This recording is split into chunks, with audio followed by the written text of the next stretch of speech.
নমস্কাৰ বন্ধু বান্ধৱীসকল পুনৰ এবাৰ স্বাগতম জনাইছোঁ আমাৰ চেনেল আসাম গ্ৰেভিটিৰ নতুন এটা ভিডিঅ'লৈ। তো বন্ধুসকল পুনৰ কেইটামান তৃতীয় আৰু চতুৰ্থ বৰ্গৰ পদ মুকলি কৰা হৈছে। এই পদবোৰত আবেদন কৰিব হ'লে আপোনাৰ শিক্ষামূলক অৰ্হতা কি প্ৰয়োজন হ'ব গোটেইখিনি তথ্য ভিডিঅ'টোৰ মাধ্যমে আলোচনা কৰিম। ভিডিঅ'টো স্কিপ নকৰাকৈ সম্পূৰ্ণলৈকে চাব।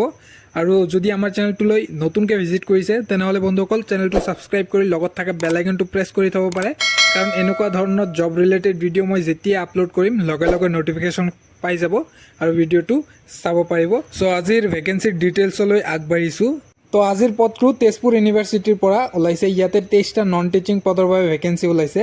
আবেদন মোডটো অনলাইন যোগেদি আপুনি আবেদন কৰিব পাৰিব আৰু ইয়াৰে লাষ্ট ডেটটো 15 মে 2024লৈকে আপুনি আবেদন কৰিব পাৰিব। তো হাতত এতিয়া যথেষ্টখিনি সময় আছে। যিসকলে ইণ্টাৰেষ্টেড এলিজিবল কেণ্ডিডেট হয় তেওঁলোকে আবেদনটো কৰি ল'ব। ইয়াৰে 23টা পদৰ ভিতৰত মাল্টিটাস্কিং ষ্টাফৰ ক্ষেত্ৰত 5টা পদ আছে। লোৱাৰ ডিভিজন ক্লাৰ্ক এডমিনিষ্ট্ৰেশ্যনৰ কাৰণে আছে 6টা পদ। আপাৰ ডিভিজন ক্লাৰ্ক এডমিনিষ্ট্ৰেশ্যনৰ কাৰণে আছে 1টা পদ। জুনিয়ৰ একাউণ্টেণ্টৰ কাৰণে আছে 2টা পদ।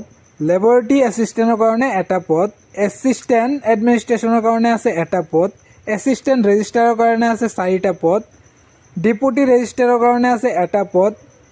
অডিট অফিচাৰৰ কাৰণে আছে 1টা পদ। ৰেজিষ্টাৰ এডমিনিষ্ট্ৰেশ্যনৰ কাৰণে আছে 1টা পদ। এডুকেশ্যন কোৱালিফিকেশ্যনৰ ক্ষেত্ৰত এই পদবোৰত মাল্টিটাস্কিং ষ্টাফৰ ক্ষেত্ৰত 10 পাছ বিচৰা হৈছে। ৰেকগনাইজ বৰ্ড ইউনিভাৰ্চিটি লগতে ITI কৰিব লাগিব, তেতিয়াহ'লে আপুনি আবেদনটো কৰিব পাৰিব।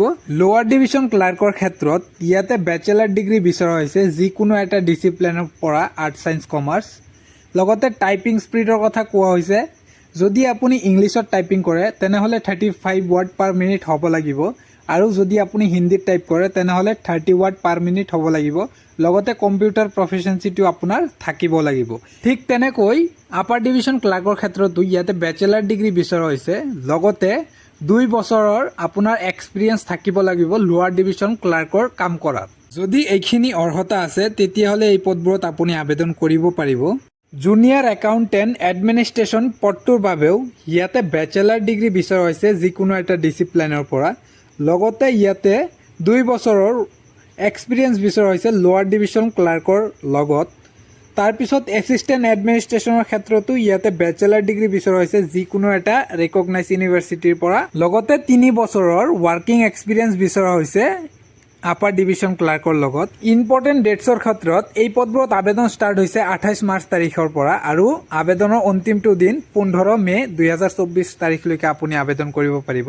এপ্লিকেশ্যন ফিজৰ ক্ষেত্ৰত এই পদবোৰত SC ST PWBD কেটেগৰীসকলে কোনো ধৰণৰ আবেদন মাচুল পে' কৰিব নালাগে।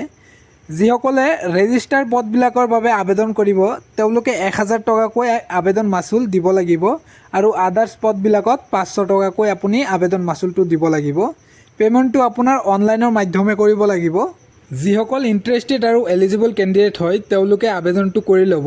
ডিছক্ৰিপশ্যনত লিংকটো মেনশ্যন কৰা আছে, তাতে যাই ভালদৰে পঢ়ি চাই যিটো পদত আপোনাৰ অৰ্হতা মিলে সেইটো পদত আপুনি আবেদনটো কৰি ল'ব। আৰু এটা কথা বন্ধু বান্ধৱীসকল, বহুত দিন মূৰত মই এইটো ভিডিঅ' আপলোড কৰিলোঁ, কাৰণ মানে ভিডিঅ'বোৰ মানুহে চাই, আপোনালোকে চাই কিন্তু ছাবস্ক্ৰাইব নকৰে, লাইকবিলাক নকৰে, বা কিবা কমেণ্ট জানাৰ কিবা আগ্ৰহ থাকিলে কমেণ্টটো কৰি দিব, তেনেহ'লে ভাল লাগে ভিডিঅ'টো বনায়ো। তো সেইকাৰণে মই ভিডিঅ'টো নবনাওঁ। যদি ভিউচিও নাহে ভিডিঅ' বনাই লাভ নাই না। তো সেইটোৱে আৰু, লাভৰ ক্ষেত্ৰত মই একো ক'বলৈ বিচৰা নাই।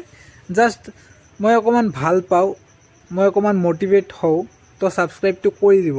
তো বন্ধু বান্ধৱীসকল আজিৰ কাৰণে ভিডিঅ'টো এইখিনিয়ে আছিল। যদি এইটো ভিডিঅ' কিবা ইনফৰ্মেটিভ যেন পাইছে তেনেহ'লে বন্ধু বান্ধৱীৰ লগত শ্বেয়াৰ কৰি দিব, আৰু আগন্তুক দিনত এনেকুৱা ধৰণৰ ভিডিঅ' চোৱাৰ বাবে আমাৰ চেনেলটো ছাবস্ক্ৰাইব কৰি লগত থাকিব।